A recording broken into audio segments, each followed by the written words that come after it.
our chief guest of honor for our Children's Day program this evening. We are fortunate to have such a distinguished personality with us. Dr. T.P. Shashikumar is allowed this being a few of many of the accreditations he has. On behalf of Malayalam Wing, it gives me great pleasure to welcome Dr. Shashikumar to our Children's Day celebration.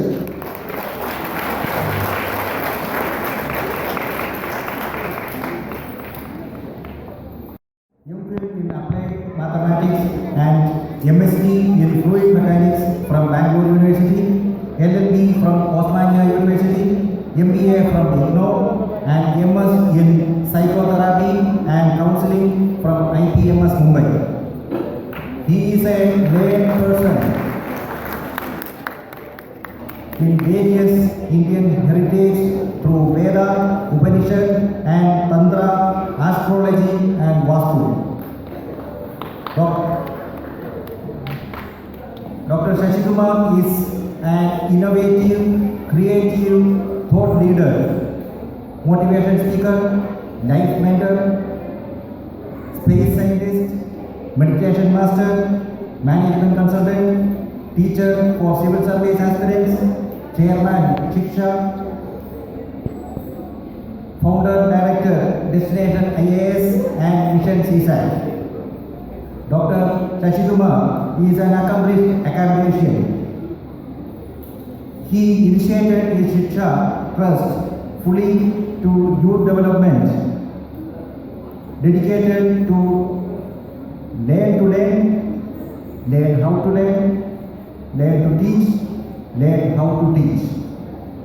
He is a life coach and has creative and innovative sessions in Andhra Pradesh, Telangana, Madhya Pradesh, Maharashtra, Kerala and in UAE and Qatar. ശശികുമാറിനെ പോലുള്ള ഒരു മഹത് വ്യക്തിയെ നമ്മുടെ മുഖ്യാതിഥിയായി കിട്ടിയതിൽ നമുക്ക് അഭിമാനിക്കാവുന്നതാണ്. നമ്മുടെ ക്ഷണം സ്വീകരിച്ച് ഇവിടെ എത്തിയ അദ്ദേഹത്തിന് സംഘടനയുടെ നന്ദിയും കടപ്പാടും അറിയിക്കുന്നതിനോടൊപ്പം അദ്ദേഹത്തെ ഒരിക്കൽ കൂടി സ്വാഗതം ചെയ്യാൻ ഞാൻ ഈ അവസരം വിനിയോഗിക്കുന്നു. അതേപോലെ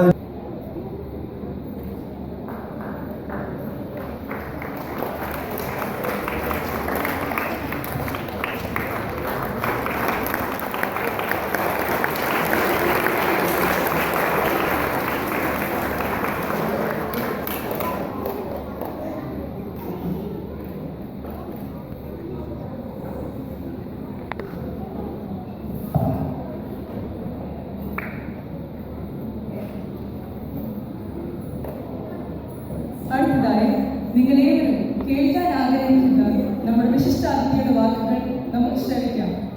ഉദ്ഘാടന പ്രസംഗത്തിനായി നമ്മുടെ വിശിഷ്ടാതിഥി ഡോക്ടർ ടി.പി. ശശികുമാർ സാറിനെ സാദരം ക്ഷണിച്ചുകൊള്ളുന്നു.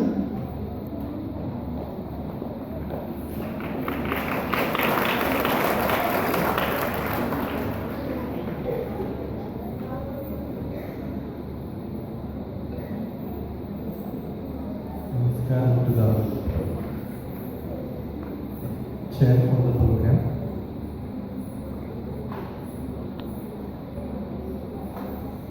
Indian Social Club in Malayalam സംഘാടകരും ഒഫീഷ്യൽ ഭാരവാഹികളും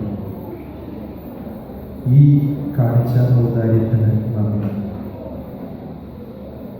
മലയാളം വിങ്ങിൻ്റെ ചിൽഡ്രൻസ് ആക്ടിവിറ്റി റിപ്പോർട്ട് വായിക്കുന്ന സമയത്ത് പറയണ്ടായി ഫേമസ് ആയ ഒരാൾ വിളിക്കണമെന്നാണ് തീരുമാനിച്ചത്.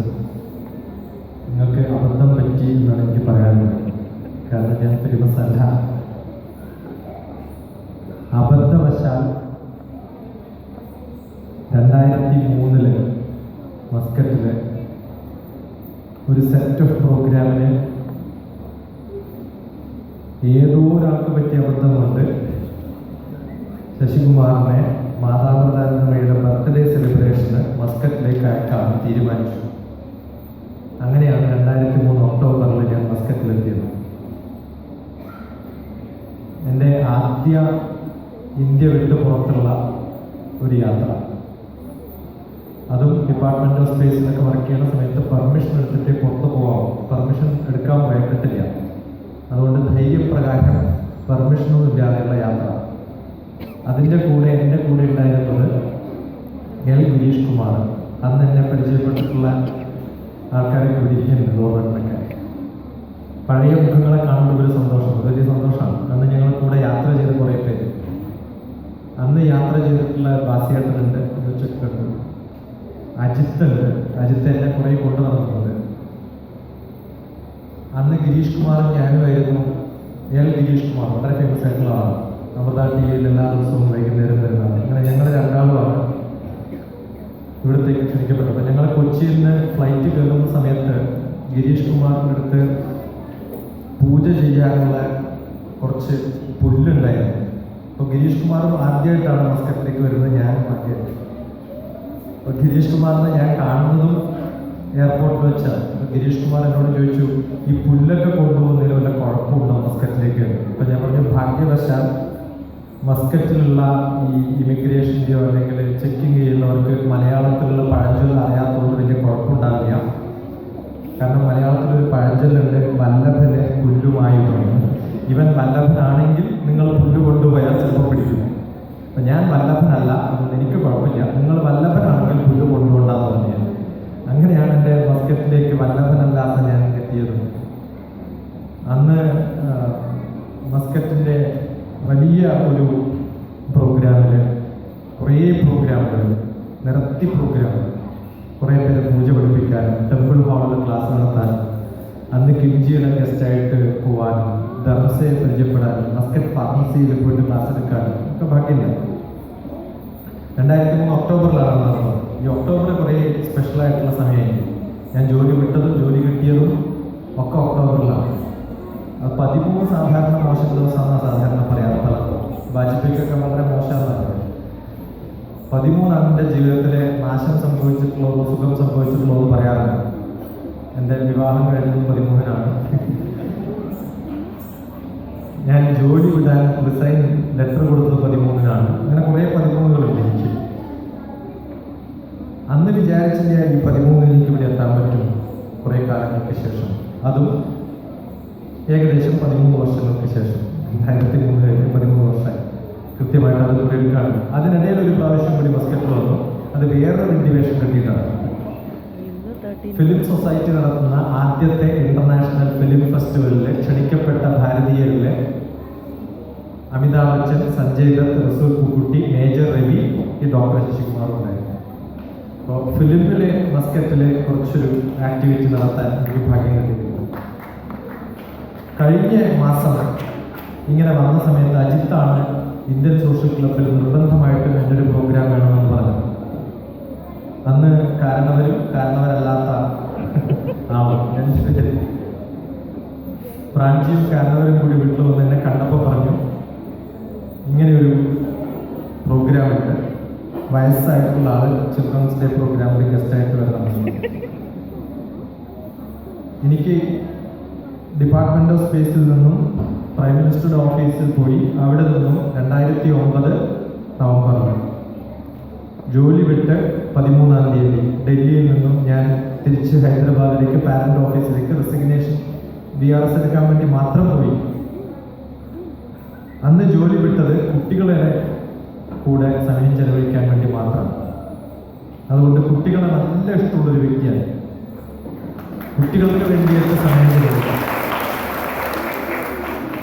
സയൻറ്റിസ്റ്റായിട്ടുള്ള ജോലി വിട്ട്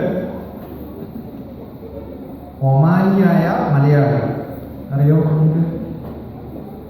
ഒമാനിയായ മലയാളി PNC മേനോൻ, അദ്ദേഹത്തിൻ്റെ കൂടെ ആദ്യത്തെ ഡിസ്കഷൻ 13 മണിക്കൂറായിരുന്നു. ഞാൻ പോയി കണ്ടു, ഒരു പ്രോജക്റ്റ് കൊടുത്തു. നിങ്ങളുടെ വില്ലേജിലെ ഏറ്റവും മോശം 90 കുട്ടികളെ എനിക്ക് തരും, ഞാൻ അവരെ ഇന്റർനാഷണൽ സ്റ്റാൻഡേർഡിലേക്ക് 1 വർഷം കൊണ്ട് എത്തിക്കാം എന്നതാണ് എൻ്റെ ഗ്യാരണ്ടി കൊടുത്തിരുന്നത്. ഇന്റർനാഷണൽ സ്റ്റാൻഡേർഡ് എന്താണെന്ന് എനിക്കറിയില്ല, അതുകൊണ്ട് അവിടെ എത്തിക്കാൻ പറ്റുമെന്ന് എനിക്കറിയില്ല. പക്ഷേ ഒന്നിനും കൊള്ളില്ല എന്ന് ടീച്ചേഴ്സ് പറഞ്ഞ് തള്ളിയ 8ാം ക്ലാസ്സിലെ കുട്ടികളെ, 90 കുട്ടികളെ ഹോളിഡേയ്സിൽ മാത്രം പഠിപ്പിച്ചിട്ട് എനിക്ക് 37 കുട്ടികളെ എല്ലാ വിഷയത്തിലും A+ ആക്കി മാറ്റാൻ സാധിച്ചു. ടീച്ചർമാരുടെ ഗ്യാരണ്ടി ഇവരൊന്നും ആവില്ല. ആ കുട്ടികളെ ആദ്യം ചേരുന്ന സമയത്ത് ഫില്ലപ്പ് ചെയ്ത് മേടിച്ചൊരു ഫോമുണ്ട്. നിങ്ങൾക്ക് എന്താവണം? ഓട്ടോറിക്ഷ ഡ്രൈവറാണോ? കള്ള് ഷാപ്പിന് സാധനം എടുത്ത് കൊടുക്കാൻ പറ്റുന്നവരാണോ? ഒരാൾ മാത്രം പോലീസ് ആവണമെന്ന് എഴുതിയിട്ടുള്ളൂ. എന്താണെന്ന് ചോദിച്ചപ്പോൾ അവൻ്റെ അച്ഛൻ ഇന്നലെയാണ് പോലീസ് വിളിച്ചത്. ആ കാറ്റഗറിയിൽപ്പെട്ട കുട്ടികളെയാണ് ഞാൻ എടുത്ത് മാറ്റാൻ തീരുമാനിച്ചത്. PNC മേനോൻ വളരെ റിച്ചാണ്. അദ്ദേഹം ഇഷ്ടംപോലെ പൈസ ചിലവാക്കിക്കൊള്ളാൻ പറഞ്ഞു. അതുകൊണ്ട് ലാവിഷായിട്ട് പൈസ ചിലവാക്കി. ബാക്കിയുള്ളവരുടെ പൈസ ചിലവാക്കുമ്പോൾ മനക്കെടുന്നുണ്ടാവുന്നു. അവരെ ആദ്യം കൊണ്ടുപോയത് ഗോവയ്ക്കാണ്. ഗോവയിൽ നല്ല സുഖമുള്ള കുറേ ആൾക്കാരെ കാണും. ഒന്ന് മലയാളം അറിയാത്ത കുറേ പേരുണ്ടാവും. പല ഭാഷക്കാരും അവരൊക്കെ ഇംഗ്ലീഷാണ് സംസാരിക്കുക. ഈ പാലക്കാടുള്ള വില്ലേജിലുള്ള കുട്ടികളെ ഇംഗ്ലീഷ് സംസാരിപ്പിക്കണമെങ്കിൽ അവരെ അവിടുന്ന് മാറ്റിക്കൊണ്ടുപോകണം തീരുമാനിച്ചു. ആ കുട്ടികൾക്ക് കൊടുത്തിട്ടുള്ള അസൈൻമെന്റ് ഗോവ ബീച്ചിൽ കാണുന്ന എല്ലാവരെയും ഇന്റർവ്യൂ ചെയ്ത് എനിക്ക് റിപ്പോർട്ട് തരണമെന്നാണ്. ശരിക്കും ഇന്റർവ്യൂ ചെയ്തത്. അറിയണമെങ്കിൽ അറിയാത്ത ഭാഷ ഏതാണെങ്കിലും പഠിക്കാൻ ഒറ്റ മാർഗ്ഗേ ഉള്ളൂ. എവിടെയാണോ നിങ്ങളെ കൊണ്ടിടുന്നത് അവിടെ കൊണ്ടിടും. എനിക്ക് തോന്നുന്നു ഇവിടെയൊക്കെ വിദ്യാഭ്യാസം ചെയ്തിട്ടുള്ള കുറേ മലയാളികളെ കൊണ്ടിടുന്നത് കേരളത്തിലേക്കാണ്, മലയാളം പഠിക്കാനെങ്കിലും. പക്ഷെ വളരെ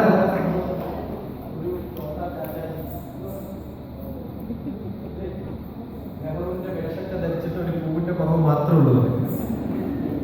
അസലായിട്ട് മലയാളം പറഞ്ഞ് കേട്ടപ്പോൾ വളരെ വളരെ സന്തോഷം. അതേപോലെ തന്നെയാണ് ഡൽഹിയിലൊക്കെ ഇതേപോലെ നന്നായിട്ട് പറഞ്ഞു മലയാളം. ഈ പ്രയർ ചൊല്ലിയ 2 കുട്ടികൾ അസലായിട്ടുള്ള പ്രയർ, അസലായിട്ടുള്ള പേരും അനന്യയും അതുല്യയും. അനന്യചിന്തയന്തോ മാർഗേജന പര്യുപാസത്തെ തേഷാം നിത്യാഭിയുക്താനാം യോഗക്ഷേമം മഹാമ്യഹം. എന്നാലും LICയിൽ ഒരാൾ പരിചയപ്പെട്ടു. LICയുടെ എംബ്ലത്തിൽ അതാണ് യോഗക്ഷേമം മഹാമ്യഹം. അനന്യചിന്തയന്തോ മാം. ഭഗവാൻ കൃഷ്ണൻ ഗീതയില് ഒരൊറ്റൊരു സ്ഥലത്തെ ഭഗവാൻ കോൺട്രാക്ച്വൽ എഗ്രിമെന്റ് ഉള്ളൂ എന്നാണ് പറയുന്നത്. ഏത് ഇതിഹാസ പുരാണങ്ങൾ വായിച്ചാലും ഒരു സ്ഥലത്ത് മാത്രമേ ഭഗവാൻ ഭക്തന്മാരുമായിട്ട് കോൺട്രാക്ച്വൽ എഗ്രിമെന്റ് ഉള്ളൂ. ഞാൻ പറയുന്നത് നീ കേട്ടാൽ നിന്നെ ഞാൻ നന്നാക്കിക്കോളാം. ഭഗവാന്റെ കോൺട്രാക്ട്. ആ കോൺട്രാക്ട് ഇതാണ്, അനന്യചിന്തയന്തോമാം. വേറെ ചിന്തകളൊന്നുമില്ലാതെ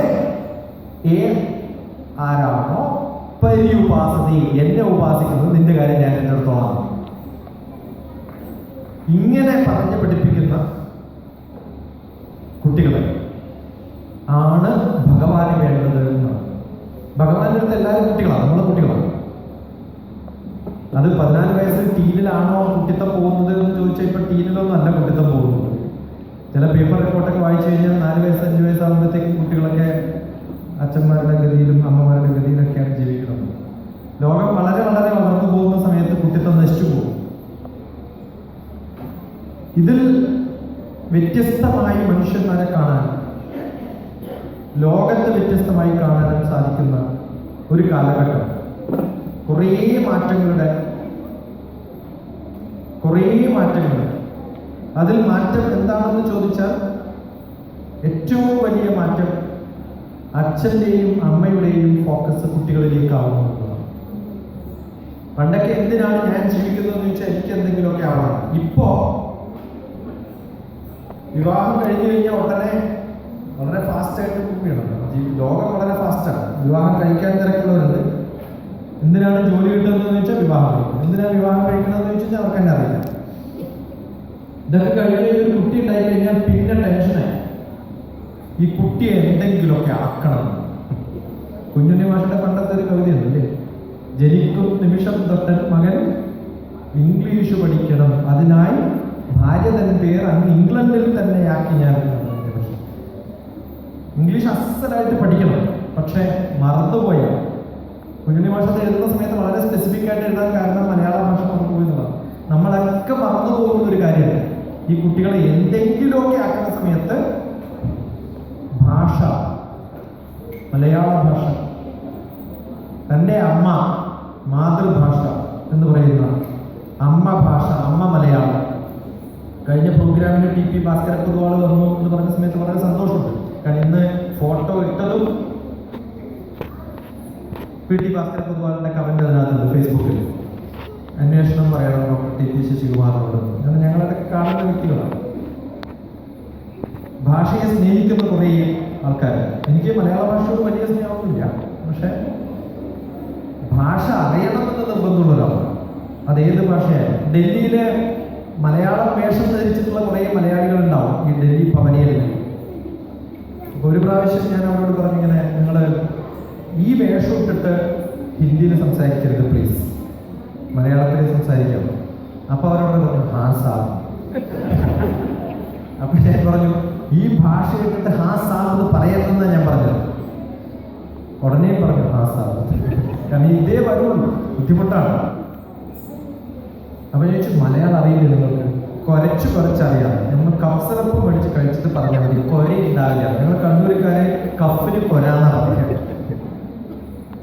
ശരിക്കും ഭാഷ പഠിക്കുക എന്നുള്ളത് ഭാഷ പഠിക്കുന്നതിന് മാത്രമല്ല. ഞാൻ മാത്തമാറ്റീഷ്യനാണ്.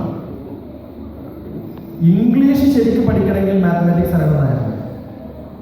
ലോജിക്കാണ് ലാംഗ്വേജ്. ആ ലോജിക്ക് അറിയാതെ ലാംഗ്വേജ് പറയുന്ന സമയത്തുണ്ടാവുന്ന കുറേ തെറ്റുകൾ. ഇപ്പോ മലയാളം അറിയാത്ത ഒരാളെ മലയാളം പഠിപ്പിക്കുമ്പോൾ ഇപ്പൊ കാരണവർക്ക് പറയുന്ന സമയത്ത് പറഞ്ഞു കുട്ടികൾ മുൻകൈ എടുത്ത് പ്രവർത്തിച്ചു. ഈ ഇംഗ്ലീഷ് മാത്രം അറിയുന്നവർക്ക് ഈ മുൻകൈ എന്നുള്ളൊരു സാധനം പഠിപ്പിക്കാൻ നോക്കിയാലുണ്ടല്ലോ, അവർക്ക് ഇതേ ഫ്രണ്ട് ഹാൻഡ് അല്ല ബാക്ക് ഹാൻഡ്. ഈ മുൻകൈ എന്ന് പറഞ്ഞൊരു കൈയില്ലല്ലോ, അങ്ങനെ ഉണ്ടോ? ഈ ഫ്രേസ് മനസ്സിലാക്കാൻ പറ്റാത്ത ഒരാൾക്കാർ. ഞാൻ കേരളത്തിൽ ഇങ്ങനെ യാത്ര ചെയ്യുന്ന സമയത്ത് എൻ്റെ ഹൈദരാബാദിലെ കുട്ടികളുണ്ടാവും കൂടെ. അപ്പോൾ ഡ്രൈവറുമായിട്ട് ഇങ്ങനെ സംസാരിക്കരുത് ഒരു ദിവസം. അപ്പം ഞാനോട് ചോദിച്ചു എറണാകുളത്ത് ഏകദേശം എത്ര ദൂരമുണ്ടെന്ന് ചോദിച്ചു. ഈ തെലുങ്കിലുള്ള കുട്ടികളാണ്, ആന്ധ്രാപ്രദേശ്. എന്നിട്ട് കുറച്ച് കഴിയുമ്പോൾ ഞാൻ ഇങ്ങനെ തിരിഞ്ഞ് അവരോട് ചോദിച്ചു ഞാനിപ്പോൾ എന്താണ് ഡ്രൈവറോട് ചോദിച്ചതെന്ന് പറയാമോ? നാഷണൽ ഇൻ്റഗ്രേഷനെ കുറിച്ചാണല്ലേ സാറേ ചോദിച്ചു. വൈ? അപ്പോൾ പറഞ്ഞത് ഏകദേശം. ഏകദേശം എന്ന് പറഞ്ഞാൽ നാഷണൽ ഇൻ്റഗ്രേഷൻ എന്നാണല്ലോ.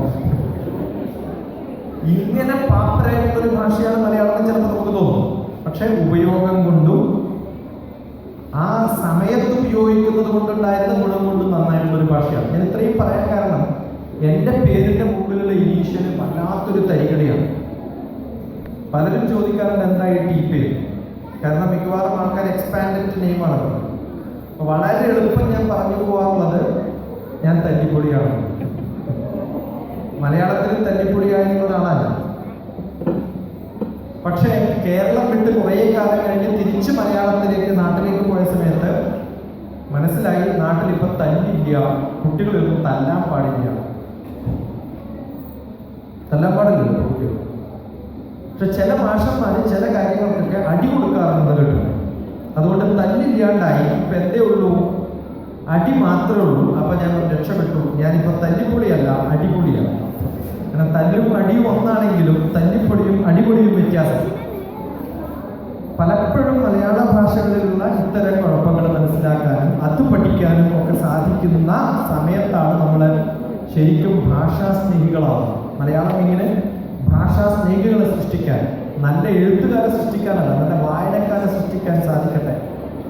കോമ്പറ്റീറ്റേഴ്സിനെ അല്ല, മനസ്സിലാക്കി പഠിക്കാൻ താല്പര്യമുള്ളവരെ സൃഷ്ടിക്കാൻ സാധിക്കട്ടെ എന്ന് ആശിക്കുക.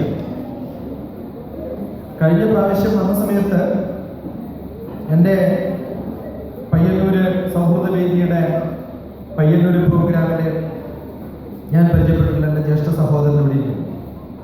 അദ്ദേഹത്തിൻ്റെ ഇനീഷ്യേറ്റീവ് കൊണ്ട് അജയ് മേനോൻ പരിചയപ്പെട്ടു. അജയ് മേനോൻ വന്ന് മലയാളം പറഞ്ഞു കേൾക്കുന്ന സമയത്ത് എനിക്ക് നമ്മൾ ആദ്യമോടുകൂടി ഞാനും രമണിയും എൻ്റെ കസിൻ രമണിയുണ്ട്, രമണിയുടെ വീട്ടിൽ വെച്ചാൽ കണ്ടത്. അപ്പം ഞങ്ങൾ പോയി കഴിഞ്ഞതിന് ശേഷം കുറേ സമയം സംസാരിച്ചുകൊണ്ടിരുന്നത് ആ തൃശ്ശൂർ അജയ് മേനോൻ്റെ മലയാള ഭാഷയുടെ ഒരു പുഷ്ടതയുണ്ടല്ലോ, അതിൻ്റെ ഒരു ആകൃഷ്ടതയുണ്ട്, അതിനെക്കുറിച്ചായിരുന്നു കുറേ സമയം സംസാരിച്ചത്. നമ്മൾ കണക്കൊക്കെ അതില്ല.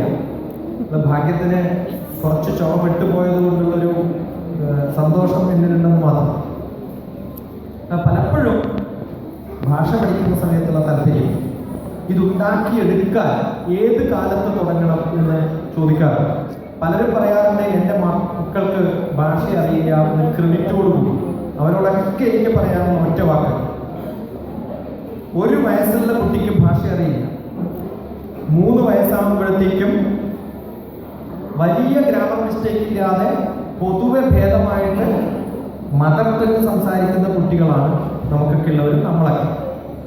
അങ്ങനെ 1 വയസ്സ് മുതൽ 3 വയസ്സ് വരെ 2 വർഷം കൊണ്ട് ഒരു ഭാഷ അവനവൻ്റെതാക്കാൻ സാധിക്കുമെങ്കിൽ ഈ പ്രായത്തിൽ ഏത് ഭാഷയും 1 മാസത്തിനുള്ളിൽ പഠിക്കാറുണ്ട്. വളരെ എളുപ്പം. എൻ്റെ അടുത്ത് ക്യാമ്പ് നടത്തുന്ന സമയത്ത് വീട്ടിൽ വന്ന് താമസിക്കാറുള്ള മലയാളം എഴുതാനും വായിക്കാനും അറിയാത്ത കുട്ടികളെ 7 ദിവസം കൊണ്ട് മലയാളം എഴുതാനും വായിക്കാനും ഞാൻ പഠിപ്പിച്ചു വിടാറുണ്ട്. ശരിക്കും ഭാഷാ പഠനം നടക്കട്ടെ, അതിനുള്ള ഒരു സംരംഭം ഉണ്ടാവട്ടെ, വായനക്കാരെ സൃഷ്ടിക്കാൻ സാധിക്കട്ടെ എന്ന് പ്രത്യാശ. ഈ ചിൽഡ്രൻസ് ഡേ ഇത്രയും പറയാൻ കാരണം ചാച്ചാജി വളരെ നല്ല ഒരു ദാർശനികനായിരുന്നു, ഹൈലി ഒരു വിഷണറി ആയിട്ടുള്ള ഒരു പൊളിറ്റീഷ്യനായിരുന്നു. അതിനേക്കാൾ കവിഞ്ഞ് അദ്ദേഹത്തിൻ്റെ ലാംഗ്വേജ് സ്കിൽ വളരെ വലുതായിരുന്നു. അത് ഹിന്ദിയിലായാലും മലയാളത്തിലായാലും നമുക്ക് മലയാളം പോലെ സുലളിതമായി ഹിന്ദിയിൽ ചാച്ചാജി, അദ്ദേഹം ഹിന്ദിക്കാരനാണെന്ന് ചോദിച്ചാൽ ചിലപ്പം അല്ലാതെ പറയേണ്ടി വരും. പക്ഷേ ഹിന്ദി വളരെ സുലളിതമായി സംസാരിക്കാൻ സാധിക്കുന്ന ഒരു വ്യക്തി, എഴുതാൻ സാധിക്കുന്ന ഒരു വ്യക്തി. ഇംഗ്ലീഷിലുള്ള വൊക്കാബുലറി, ഇംഗ്ലീഷിലുള്ള പാണ്ഡിത്യം, ഇംഗ്ലീഷിലുള്ള അറിവ് വളരെ വളരെ മികവുറ്റ ഒന്നായിരുന്നു. ചിലപ്പോൾ നമ്മുടെ ഇപ്പോഴത്തെയോ അല്ലെങ്കിൽ ഇതിന് മുമ്പുള്ള പ്രൈം മിനിസ്റ്ററില്ല, അതിന് മുമ്പുള്ള പ്രൈം മിനിസ്റ്ററുടെ ഒക്കെ ഇംഗ്ലീഷ് നോക്കുമ്പോൾ ചിലപ്പോൾ തോന്നും ഇവരൊക്കെ ഒരു കുറച്ച് ദിവസത്തേക്കെങ്കിലും ഇംഗ്ലീഷ് ട്യൂഷന് പറഞ്ഞു കൊടുക്കും. പക്ഷെ ലളിതമായി സുലഭമായി ഭാഷ സംസാരിക്കാൻ കഴിവുണ്ടാകുമ്പോൾ അത് ഒന്നും കൂടി പുഷ്ടമാക്കാനുള്ള ശ്രമം, അത് നമ്മളില്ലാത്തിടത്തോളം കാലം ഏത് പ്രൊഫഷണൽ പോലെ പോയാലും നമ്മൾ ചിലപ്പോൾ ഒരു ഫെയിലിയർ ആയിട്ട് മാറും. കുട്ടികളിലേക്ക് ഇതെത്തിക്കാനുള്ള ഒരു സംരംഭം ഈ Malayalam wing Indian social club നടത്തുന്നുണ്ട് എന്നറിയുന്നതിൽ വളരെ വളരെ സന്തോഷം. നമ്മൾ പോകുന്ന സമയത്ത് പ്രേമാനന്ദജി അന്ന് സംസാരിച്ച സമയത്ത് നമ്മൾ മലയാളവും ഇംഗ്ലീഷും ഭാഷകൾ തമ്മിലുള്ള റിലേഷൻഷിപ്പൊക്കെ നല്ലപോലെ സംസാരിക്കുകയുണ്ടായി. ഇത്തരത്തിൽ കുട്ടികളിലേക്ക് ഭാഷയുടെ സമ്പുഷ്ടി എത്തിക്കാൻ സാധിക്കട്ടെ എന്ന് പ്രാർത്ഥിക്കുന്നു. പിന്നെ രാവിലെ ഇന്ന് നല്ലൊരു ഇൻട്രാക്റ്റീവ് സെഷൻ, വളരെ ചെറിയ ഒരു ഓഡിയൻസ്, വളരെ സന്തോഷമുണ്ട്. കുറച്ച് കുട്ടികളാണെങ്കിലും കുറച്ച് പേരൻസ് ആണെങ്കിലും കുറച്ച് സമയം ചെലവഴിച്ചത്. കാരണം അത് കഴിഞ്ഞിട്ടും അതിനു മുമ്പും അറിയപ്പെടുന്ന കുറച്ച് ആൾക്കാരോട് ഞാൻ ചോദിച്ചു, കഴിഞ്ഞ ഈ ഇന്ത്യൻ സോഷ്യൽ ക്ലബിൻ്റെ പ്രോഗ്രാമിൽ ആരായിരുന്നു ഗസ്റ്റ്? പറഞ്ഞു അറിയില്ല സർ, ഓർമ്മയില്ല. നമ്മൾ പങ്കെടുത്തിട്ടുണ്ട്, പക്ഷെ അയാളൊക്കെ നമ്മൾ മറന്നു. കാരണം ഓർക്കാൻ മാത്രം ഏതെങ്കിലും ചീഫ് ഗസ്റ്റ് കൊടുത്തിട്ടുണ്ടോ എന്ന് ചോദിച്ചാൽ ഇപ്പോൾ ഈ കാണുന്നവരൊക്കെ ഇങ്ങനെ കാത്തിരിക്കുന്നത് എന്തിനാന്ന് എനിക്ക് നന്നായിട്ട് അറിയാം. അതിനിടയിൽ ഒരു സ്റ്റോപ്പ് ഗ്യാപ്പ് അറേഞ്ച്മെന്റ് ആയിട്ട് ഒരാൾ വന്ന് എന്തോ പറയും. ഇതൊക്കെ കേട്ട് കഴിഞ്ഞാൽ ആരാ വന്നത്? ഏതോ വെളുത്ത താടിയുള്ള ഒരാളായിരുന്നു. അയാളുടെ പേര് പോലും ഓർക്കില്ല. അത് ഓർക്കട്ടെ എന്ന് വെച്ചിട്ടാണ് വലുപ്പത്തിൽ എഴുതി വെച്ചത്, അത് വായിക്കും കൂടിയില്ല. ഇതുപോലെ എന്നെ കുറിച്ച് പറഞ്ഞു പോയാൽ നിങ്ങളിൽ ആരെങ്കിലും പാസ്പോർട്ട് നമ്പറും അഡ്രസ്സും ധൈര്യം ഉണ്ടെങ്കിൽ തരിക. നാട്ടിലെത്തുമ്പോൾ തല്ലി കാലൊടിക്കും. അറ്റ്ലീസ്റ്റ് ഇത് പറഞ്ഞതുകൊണ്ടെങ്കിലും നിങ്ങൾ എന്നെ മറക്കണം. കാരണം നമ്മൾ കുറേ പ്രോഗ്രാമുകൾ പോലും എന്തുകൊണ്ടാണ് നമുക്ക് ഈ പ്രോഗ്രാമുകളിൽ ഇൻഫ്ലുവൻഷ്യൽ ആവാൻ സാധിക്കാത്തതെന്ന് ചോദിച്ചാൽ ഒറ്റ കാര്യമില്ല, നമുക്കൊരു മെസ്സേജ് ഇല്ല. പറയാം എല്ലാവരും പറയുന്ന മെസ്സേജുണ്ട്. എല്ലാ പ്രോഗ്രാമിനും പോയാലും കുറേ പേര് വന്നിരിക്കും, കുറേ തമാശ പ്രോഗ്രാമുകൾ നടക്കും. ബൈജുവിനൊക്കെ എല്ലാവരും പറയും എന്താ കാരണം? അസലായിട്ട് ഞാൻ അഭിനയിച്ചു തരാം ബൈജുവിനെ പോലെ, എനിക്ക് അസലായിട്ട് അഭിനയിക്കാൻ അറിയാം. പക്ഷെ ഇതല്ല നമ്മുടെ പണിയെന്ന് മനസ്സിലാക്കി ജീവിതത്തിൽ എന്തെങ്കിലും ഗുണമുള്ള, ഇന്നത്തേക്കല്ല, എന്റർടൈൻമെന്റ് അല്ല വേണ്ടത്, അത് നാളത്തേക്ക് ഗുണമുള്ള ഒരു എന്റർടൈൻമെന്റ് ആയിട്ട് മാറും, എഡ്യൂട്ടെയിൻമെന്റ് ആയിട്ട് മാറട്ടെ എന്ന് ആശിച്ചുകൊണ്ടാണ് നമ്മൾ ആ ഫീൽഡിലേക്ക് ഇറങ്ങുന്നത്. അല്ലെങ്കിൽ എനിക്കറിയാം ഈ കാണുന്ന ക്വാളിഫിക്കേഷൻ കൊണ്ടൊന്നും ഉണ്ടാക്കാൻ പറ്റുന്ന കാശ് വേണ്ട. 4 പൊളിച്ച തെറി നിങ്ങളുടെ മുമ്പിൽ പറയാൻ ധൈര്യമുള്ള ഒരു ബഫറാവാൻ പറ്റിയാൽ ഇതിനേക്കാളും കാശ് ഉണ്ടാക്കാൻ പറ്റും മലയാളികൾക്ക് എനിക്കറിയാം. പക്ഷേ ജീവിതത്തിൽ അതുകൊണ്ട് എന്ത് ബാലൻസ് എന്ന് ചോദിച്ചാൽ ആ കേൾക്കുന്ന സമയത്തുള്ളൊരു സന്തോഷം ഉണ്ടാവും. But what is our ultimate aim in life? Life എന്നതിൻ്റെ ALIFE, live in full enjoyment എന്ന് ഞാൻ പഠിപ്പിക്കാറുണ്ട്. പക്ഷെ അതിനേക്കാളും കൂടുതൽ ലേൺ ഇൻ ഫുൾ എൻജോയ്മെന്റ് ആക്കി മാറ്റാനുള്ള ശ്രമത്തിലേക്കാണ്. അതിൽ കുട്ടികളെ എത്തിക്കാൻ പഠനം ഏറ്റവും നല്ല ഇഷ്ടമുള്ള ഒരു സംഭവമാക്കിയിട്ട് കുട്ടികളിലേക്ക് മാറ്റാൻ സാധിച്ചാൽ നമ്മൾ സക്സസ്ഫുൾ ആയി. അത് കുട്ടികളിലേക്ക് എത്തിക്കാൻ സാധിക്കുന്നില്ല എന്നുള്ളതാണ് അച്ഛനും അമ്മയും ചെയ്യുന്ന ഏറ്റവും വലിയ കൊടുംപാതകം. കാരണം നമ്മൾ മക്കളോട് പറയാറുള്ളത് കഷ്ടപ്പെട്ട് പഠിച്ചാൽ നീ എന്തെങ്കിലും ആവും മോനെ എന്നാണ്. ഞാൻ കുട്ടികളോട് പറയാറുള്ളത് ഇഷ്ടപ്പെട്ട് പഠിച്ചാൽ നിങ്ങൾ എന്തെങ്കിലും ആവും മക്കളെ. അതുകൊണ്ട് കഷ്ടപ്പാടിൽ നിന്നും ഇഷ്ടമുള്ളതിലേക്ക്, അത് സുഖമായിട്ട് പഠിക്കാൻ സാധിക്കുന്ന തരത്തിലേക്ക് കുട്ടികളെ പഠിക്കാനുള്ള മെത്തേഡുകൾ പഠിപ്പിക്കുന്നതാണ് എൻ്റെ ലക്ഷ്യം. അതുകൊണ്ട് തന്നെ ഇത്തരം പ്രോഗ്രാമുകൾ എനിക്ക് ഇഷ്ടമല്ല. പിന്നെ എന്തിനാണ് വരുന്നതെന്ന് ചോദിച്ചാൽ ഇതാണ്. ഇപ്പൊ ഇന്ന് വന്ന് പരിചയപ്പെട്ടതുകൊണ്ട് ടീച്ചറെ കുട്ടികൾക്ക് ക്ലാസ് എടുക്കാൻ വരുമോ എന്ന് ചോദിച്ചു. അതൊരു ഓപ്പർച്യൂണിറ്റിയാണ്. അതിലിരിക്കുന്ന 200 കുട്ടികളിൽ 10 കുട്ടികൾക്ക് ഒരു ഗുണമുണ്ടായിരുന്നു. അപ്പൊ നിസ്വയിൽ പോയിട്ട് ക്ലാസ് എടുത്തു. ഏകദേശം 10-15 കുട്ടികൾ കണ്ടിന്യൂസ് ആയിട്ട് ഞാനുമായിട്ട് വാട്സപ്പ് കോൺടാക്ട് ഉണ്ട്. സലാലയിൽ നിന്ന് ഏകദേശം 270 കുട്ടികളാണ് ഇപ്പോഴും കോൺടാക്ട് ചെയ്യുന്നത്. അതിൽ 36 കുട്ടികൾ സ്ഥിരമായിട്ട് വാട്സപ്പിൽ ഒരു ഗ്രൂപ്പ് ഉണ്ടാക്കിയിട്ട് ഞാനുമായിട്ട് ഇന്ററാക്ട് ചെയ്യുന്നു. എന്തുകൊണ്ട് സാധിക്കുന്നു എന്ന് ചോദിച്ചു കഴിഞ്ഞാൽ, ഒരു ദിവസം ഹാഫ് ഡേ പ്രോഗ്രാമുകളിൽ ഒരാളെ കാണുമ്പോൾ they feel that there is something extra which we can get not from our parents, not from our teachers, but from this fellow. ആ ഒരു തോന്നൽ ഉണ്ടാക്കാൻ സാധിക്കുമ്പോഴാണ് നമ്മൾ വ്യത്യസ്തമാകുന്നത്. അതുണ്ടാക്കാൻ സാധിക്കുക എന്നുള്ളതാണ് ഒരു വ്യക്തിയുടെ വ്യത്യാസത എന്ന് മനസ്സിലാക്കിയത് കൊണ്ടാണ് പഠിപ്പിക്കാനും പഠിക്കാനും മാത്രം ഇഷ്ടമുള്ള ഒരു വ്യക്തിയായി ജീവിക്കാനും അതിനുവേണ്ടി ജീവിതം ബാക്കി സമയം ചെലവഴിക്കാനും തീരുമാനിച്ചു. 8 ലക്ഷത്തിൽ പരം വിദ്യാർത്ഥികളെയും 5 ലക്ഷത്തിൽ പരം ടീച്ചർമാരെയും പഠിപ്പിച്ചു കഴിഞ്ഞിട്ടുണ്ട്. ഇത് കാണുന്ന സമയത്ത് ഒരിക്കലും വിദ്യാഭ്യാസം ബോറിംഗ് ആണെന്ന് പറയാതെ അത് അവനവന്റെ ജീവിതത്തെ കരുപിടിപ്പിക്കാൻ വേണ്ടിയിട്ട് ലൈഫിന്റെ വേറെ expansion, learning is N investment for future earning. LIFE stands for learning is an investment for future earning. നാളെ നമുക്ക് എന്തെങ്കിലുമൊക്കെ ആവണമെങ്കിൽ അതിന് എന്ത് വേണമെന്ന് ചോദിച്ചാൽ, കാരണം വേൾഡ് ഈസ് ചേഞ്ചിങ്. നമുക്ക് പലപ്പോഴും സാധിക്കാത്തത് നമ്മുടെ അടുത്ത ജനറേഷനിലെ കുട്ടികൾക്ക് സാധിക്കും. അത് മനസ്സിലാക്കാം. അത് നല്ലപോലെ മനസ്സിലാക്കുന്ന ഒരാളാണ് ഞാൻ. എൻ്റെ കുട്ടികളോട് എപ്പോഴും പറയാം, എൻ്റെ കുട്ടികളോട് എൻ്റെ മക്കളെ പോലെയാണ്. അവരോട് ഞാൻ എപ്പോഴും പറയാറുള്ളത്, മക്കളെ നിങ്ങളൊക്കെ AD-യിൽ ജനിച്ചവരാണ്, ഞങ്ങളൊക്കെ BC-യിൽ ജനിച്ചവരാണ്, ബിഫോർ കമ്പ്യൂട്ടേഴ്സ് ആണ്. നിങ്ങളൊക്കെ AD ആണ്, ആഫ്റ്റർ ഡിജിറ്റൽ ആണ്, മൾട്ടിമീഡിയ സ്റ്റുഡൻസ് ആണ്. ഈ കുട്ടികളുടെ കപ്പാസിറ്റി എന്ന് പറയുന്നത് അൺബിലീവബിളി ഗ്രേറ്റ് ആണ്. എൻ്റെ മകൻ ചെറിയ കുട്ടിയായിരിക്കുന്ന സമയത്ത് പലപ്പോഴും ശ്രദ്ധിച്ചു നോക്കാറുള്ള ഒരു കാര്യമുണ്ട്. TV കണ്ടുകൊണ്ട് വായിക്കരുതെന്ന് പറഞ്ഞു നടന്നിരുന്ന എൻ്റെ മുന്നിൽ TV വെച്ച് വായിക്കുമ്പോൾ അത് കഴിഞ്ഞ് ബുക്ക് അടച്ചു വെച്ച് ഏത് ചോദ്യം ചോദിച്ചാലും അത് ഉത്തരം തരും. TV കണ്ടുകൊണ്ട് വായിക്കാം എന്നവൻ എന്നെ പഠിപ്പിച്ചു.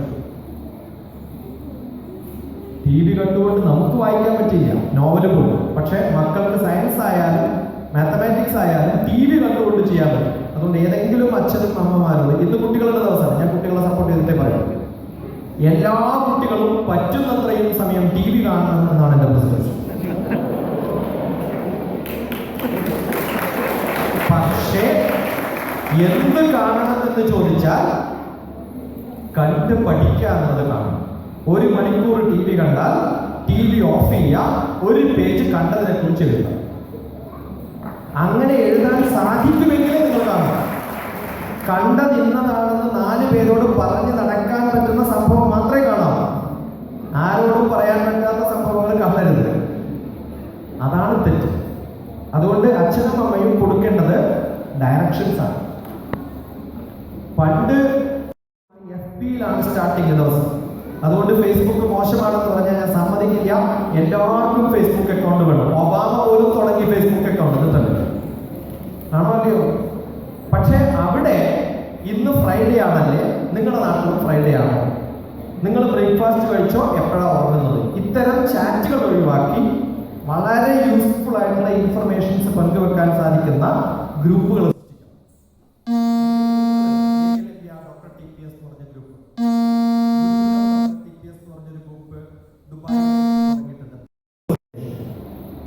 മിഷൻ സിസാറ്റ് എന്ന് പറഞ്ഞിട്ട് സ്കൂൾ കുട്ടികൾക്കും കോളേജ് കുട്ടികൾക്കുമുള്ള സിവിൽ സർവീസ് എൻട്രൻസിന് വേണ്ടിയിട്ടുള്ള ഡിസ്കഷൻസ് നടക്കുന്ന ഗ്രൂപ്പ്. ഡെസ്റ്റിനേഷൻ IAS എന്ന കുട്ടികൾ, ചെറിയ കുട്ടികൾക്ക് വേണ്ടിയിട്ടുള്ളത്. അതുപോലെ IAS ആസ്പിരൻസിന് വേണ്ടിയിട്ടുള്ള ഗ്രൂപ്പ്. പിന്നെ ജോബ് ഓപ്പർച്യൂണിറ്റീസ് സെർച്ച് ചെയ്ത് നോക്കുന്ന കുട്ടികൾക്കുള്ള ഇൻഫർമേഷൻസും അതിനുള്ള ക്ലാസ്സുകളുടെ ഔട്ട്പുട്ട്സും ഉള്ള CRT, കോർപ്പറേറ്റ് റിക്രൂട്ട്മെന്റ് ട്രെയിനിങ് പ്രോജക്റ്റുകൾക്കുള്ള ഗ്രൂപ്പ്. എത്രയോ ഗ്രൂപ്പുകൾ, 64 ബ്ലോഗുകളുണ്ട്. ഓരോ ബ്ലോഗുകളും മിക്കവാറും പ്രോഗ്രാമുകൾക്കും ഫോക്കസ്ഡ് ആയിട്ടുള്ള ആക്ടിവിറ്റി. എൻ്റെ ഓർക്കുട്ടിലുണ്ടായിരുന്ന ഡിസ്കഷൻസ് വെച്ചിട്ട് എഴുതിയിട്ടുള്ള ഒരു ബുക്ക് ഉണ്ട്, ലൈഫ് മെയ്ഡ് സിമ്പിൾ എന്ന് പറഞ്ഞത്. അത് ഒരു ബ്ലോഗാണ്. ഓർക്കുട്ടിൽ മാത്രമല്ല, ഫേസ്ബുക്ക് എപ്പോഴാണ് ചത്തുപോലെ പറയാൻ പറ്റും. അതുകൊണ്ട് അവിടെയുള്ള ഡിസ്കഷൻസ് ഒന്നും യൂസ്ലെസ് അല്ല.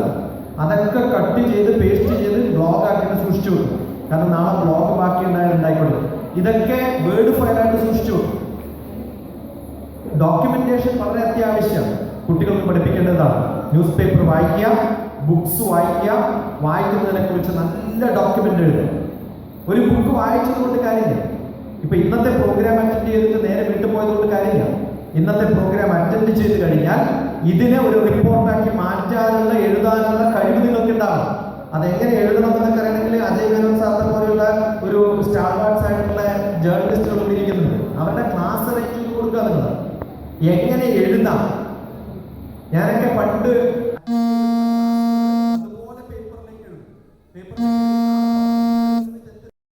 നമ്മുടെ പേരിൽ ഒരു ആർട്ടിക്കിൾ പബ്ലിഷ് ചെയ്ത് തരും. ലെറ്റർ ടു ദ എഡിറ്റർ എല്ലാ ആഴ്ചയിലും best letter of the week എന്ന് പറഞ്ഞിട്ട് അത് 100 രൂപയാണ് ഡെക്കൻ ക്രോണിക്കൽ കൊടുക്കുക, ഹൈദരാബാദ്. അത് പോയി മേടിക്കാറുണ്ട്. കാരണം നമ്മൾ എഴുതുന്നതിൽ ആ എഴുതി ഫലിപ്പിക്കാനുള്ള നമ്മുടെ കഴിവ് കാണിച്ചു കൊടുക്കുമ്പോൾ നമുക്ക് കിട്ടുന്നൊരു ത്രില്ലുണ്ടല്ലോ. മക്കളെ പഠിപ്പിക്കൂ, എഴുതാൻ പഠിപ്പിക്കൂ. അത് കോമ്പറ്റീഷന് വേണ്ടിയിട്ടാവരുത്. എല്ലാ ദിവസവും എഴുതാൻ പഠിപ്പിക്കും, എല്ലാ ദിവസവും ഡോക്യുമെന്റേഷൻ പഠിപ്പിക്കും. ശരിക്കും കുട്ടികളെ പ്രോപ്പർ ഡയറക്ഷനിലേക്ക് എത്തിച്ചു കഴിഞ്ഞാൽ ജീവിതത്തിൽ അവർ എന്താകും എന്നുള്ളതിനെ കുറിച്ച് നിങ്ങൾ ആലോചിക്കരുത്. എന്തെങ്കിലുമൊക്കെ ആവും. എന്താവുമെന്നല്ല, എവിടെ എത്തിയാലും ഏത് പൊസിഷനിലെത്തിയാലും are they really enjoy their life. ഇപ്പൊ ബിടെക്കിന് നിർബന്ധമായി ചേർന്നിട്ടുള്ള ഒരു കുട്ടി, അമ്മ സയന്റിസ്റ്റാണ് ഡിപ്പാർട്ട്മെന്റ് ഓഫ് അറ്റോമിക് എനർജിയിൽ, അച്ഛൻ കമ്പ്യൂട്ടർ സയന്റിസ്റ്റാണ് ഒരു പ്രൈവറ്റ് കമ്പനിയിൽ നല്ല സീനിയർ ഓഫീസർ. ഒറ്റ മകളേ ഉള്ളൂ. അവളെ ബിടെക് പഠിപ്പിച്ചു നിർബന്ധപൂർവ്വം. ബിറ്റ്സ് പിലാനിയിൽ കൊണ്ടുപോയിട്ടാണ് പഠിപ്പിച്ചത്. തിരിച്ചു വന്ന് 2 വർഷം TCS ജോലി ചെയ്തു. 3-ാമത്തെ വർഷം റിസൈൻ ചെയ്തിട്ട് അവൾ പറഞ്ഞു, എനിക്കിതൊന്നല്ല ഇഷ്ടം പ്രൈവറ്റ് ലൈഫ് പഠിക്കാനായിട്ട്, ഞാൻ പോവാം, കാട്ടിലേക്ക് പോവാം. അച്ഛനും അമ്മയ്ക്കും മക്കളെ മാരേജ് ചെയ്ത് കൊടുക്കണം എന്ന് തോന്നുന്ന ഒരു പ്രായത്തിലാണ് കുട്ടി പറയുന്നത്, എനിക്കിപ്പോൾ വൈൽഡ് ലൈഫിൽ MSc പഠിക്കാൻ പോകണം. എന്തുകൊണ്ട് ഇതുണ്ടാവുമെന്ന് ചോദിച്ചു കഴിഞ്ഞാൽ കുട്ടികൾക്ക് എന്താണ് ഇഷ്ടം എന്ന് അറിയാൻ പാരൻസിന് പറ്റുന്നില്ല എന്നുള്ളതാണ്. മക്കളുടെ ഇഷ്ടം അറിയാം എന്നുള്ളതാണ് ജീവിതത്തിലെ ഏറ്റവും വലിയ ലക്ഷ്യം. അവരുടെ ഇഷ്ടം ഏതാണോ അതിലേക്ക് അവരെ നമുക്ക് തരംതിരിച്ചു കൊണ്ടുവിടാനുള്ള ഒരു സന്ദർഭം, കുട്ടികളെ റെക്കഗ്നൈസ് ചെയ്യാനുള്ളൊരു സമയം, കുട്ടികൾ ആരാണെന്ന് മനസ്സിലാക്കാനുള്ളൊരു സമയം അതുണ്ടാവട്ടെ എന്ന് പ്രാർത്ഥിക്കുക. പലപ്പോഴും നമുക്കിതിന് സാധിക്കുന്നില്ല എന്നുള്ളതാണ് നമ്മുടെ ഒരു പരാജയം. മക്കളെ വളർത്താനുള്ളതിൻ്റെ പഴയ ഭാരതീയ ശാസ്ത്രപ്രകാരം പറയുന്ന കുറേ തത്വശാസ്ത്രങ്ങളുണ്ട്. ഒരു കുട്ടിയെ പഞ്ചവർഷാണി എന്നാണ്, രാജാവിനെ പോലെ നോക്കണം 5 വയസ്സ് വരെ. അത് കഴിഞ്ഞിട്ട് ദശവർഷാണി ദാസവർ, 10 വർഷം ദാസനെ പോലെ വളർത്തണം. എന്ന് വെച്ചാൽ 5 വയസ്സ് മുതൽ 15 വയസ്സ് വരെ എങ്ങനെ വളർത്തണം? പറഞ്ഞതനുസരിപ്പിച്ച് വളർത്തണം. ആ 15 കഴിഞ്ഞ് 16 വയസ്സായാൽ പ്രാപ്തേ ഷോഡശ വർഷേതു, 16 വർഷം എത്തിക്കഴിഞ്ഞാൽ പിന്നെ എങ്ങനെ കാണണം?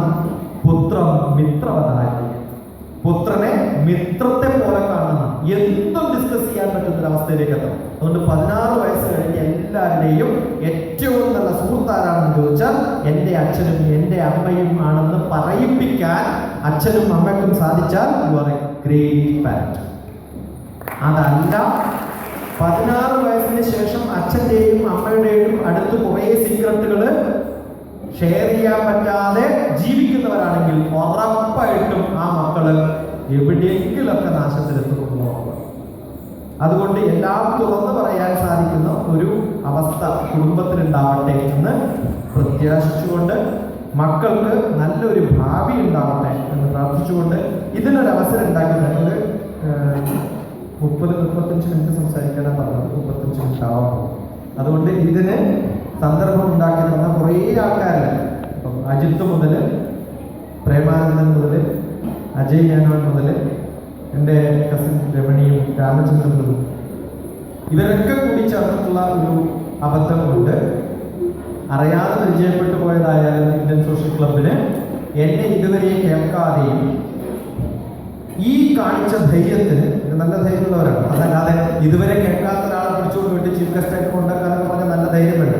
അവരുടെ ധൈര്യത്തിനും ആ മനസ്സിനും ആ സാന്നിധ്യത്തിനും ഈ കാണിച്ച ദയയ്ക്കും ഇത്രയും സമയം കുട്ടികളുടെ പ്രോഗ്രാം വരാൻ പോയിട്ട് അവരുടെ പാരൻസും ഒക്കെയാണ് ഇവിടെ ഇരിക്കുന്നത് എനിക്കറിയാം.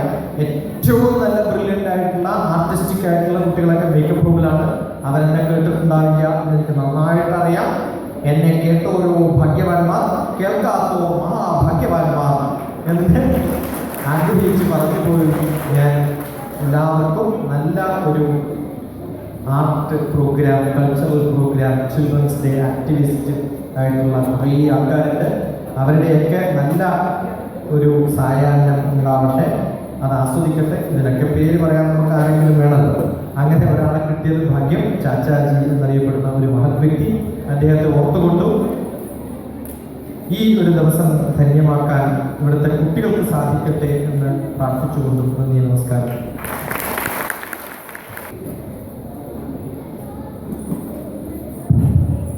നന്ദി സർ. താങ്കളുടെ വിലയേറിയ വാക്കുകൾക്കും ഉപദേശങ്ങൾക്കും നന്ദി അറിയിക്കുന്നു. www.drtps.shiksha.in and can get the visiting card from Dr. T.P. Shashikumar sir. ഇനി നന്ദി പ്രകാശിപ്പിക്കുന്നതിനായി ബഹുമാനപ്പെട്ട ഇന്ത്യൻ സോഷ്യൽ ക്ലബ് മലയാള വിഭാഗം കൺവീനർ ശ്രീ G.K. കാർവർ, നമ്മുടെ മുഖ്യ അതിഥി ഡോക്ടർ T.P. ശശികുമാർ, പിന്നെ നമ്മുടെ വിശിഷ്ട അതിഥി ഇന്ത്യൻ സ്കൂൾ ദാസൻ പ്രിൻസിപ്പൽ ഡോക്ടർ ശ്രീദേവി കൃഷ്ണൻ, ബാലവിഭാഗം സെക്രട്ടറി ശ്രീ പ്രണതീഷ്, ബാലവിഭാഗം കോർഡിനേറ്റർ മാസ്റ്റർ ഗോകുൽ കൃഷ്ണ മനോജ്, സദസ്സിലിരിക്കുന്ന ബഹുമാന്യരെ, എൻ്റെ പ്രിയപ്പെട്ട കൂട്ടുകാരെ, നന്ദി പറയുക എന്ന ഉത്തരവാദിത്വമാണ് എന്നിൽ നിക്ഷിപ്തമായിരിക്കുന്നത്. ആദ്യമായി നമ്മുടെ ക്ഷണം സ്വീകരിച്ച് ഇവിടെ എത്തി ഈ ചടങ്ങ് പ്രൗഢഗംഭീരമാക്കി തീർക്കുകയും നമ്മൾ കുട്ടികൾക്ക് വിലയേറിയ ഉപദേശങ്ങൾ നൽകുകയും ചെയ്ത ബഹുമാന്യനായ ഡോക്ടർ T.P. ശശികുമാറിന് Indian social club Malayalam wing ബാലവിഭാഗത്തിൻ്റെ പേരിലും എൻ്റെ സ്വന്തം പേരിലും നന്ദി അറിയിച്ചുകൊള്ളുന്നു.